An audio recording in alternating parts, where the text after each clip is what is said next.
statement of personal belief begins much like the essay that impacted me the most. I don't really know what I believe. I've never been one to be so set in my ways that I couldn't see the potential upside to one side of a debate or another. And until recently, I thought that was a bad thing. I've always been very agreeable, maybe too much so at times, and I tend to frequent the phrases, "You've got a good point," and "I see what you mean." I would almost go as far to say that I'm slightly gullible, yearning to place my unconditional trust into people and what they have to say.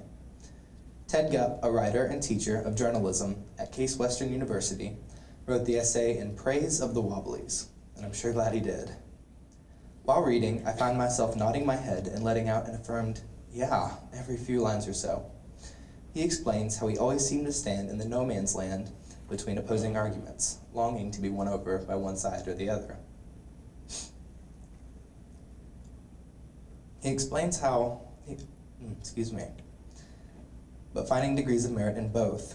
But in time, he came to embrace what he called his confusion. He states that he much preferred listening to speaking and inquiring over crusading. There's nothing wrong with being ignorant, which by definition is a lack of knowledge, but I believe his preference is beneficial in that it minimizes the opportunities you have to look and be stupid. I believe this philosophy ideally conveys not one, but two of the 9 virtues, these being open-mindedness and a love of learning. At universities, there are a lot of highly opinionated people who will not hesitate to tell you exactly what they believe. I did not realize how true this was until I signed up for an informed citizen discussion group, which is basically an extracurricular weekly conversation on current events. I joined this group at the beginning of the semester with the hope that it would help me resolve some of the conflict I experienced when I heard, "You should vote for candidate A, candidate B is the devil," or that I would finally have some idea about what is going on in the world and how I should feel about it. I did learn something, but it was not what I expected. I attended only 2 meetings, the very first one and the one after the week of the election. I attended the first meeting unbiased and ready to discuss and explore different points of view. I was met by the hands of a very few strongly opinionated people trying diligently to force-feed me Hillaryism anytime I showed any uncertainty on a topic. I left feeling unsatisfied and discouraged from attending another meeting. As the election approached, something changed.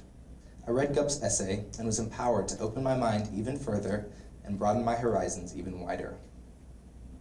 Like a true Wobbly, I voted for a third-party candidate. I had no dog in the fight. I returned to the group with the intention to simply sit back and observe. I left feeling satisfied because I entered without the possibility of being disappointed. There was nothing for me to win or lose. Ted Gupp put it best in his essay when he said, "As a non-combatant, I was welcomed at the table of even bitterly divided foes." I figured out that it was okay if I didn't know exactly where I stood. I simply enjoyed hearing where others stood and why. Through this realization, I developed a love of learning in a way that I could not have anticipated. Being respectful of others' beliefs puts me in an ideal position to question them in a manner that does not offend them. This allows others to feel like their opinions are being heard and valued while allowing me to expand my knowledge, perspective, and understanding to its maximum capacity. I believe this is the only way that I can effectively grow and become the most understanding and accepting person that I can be.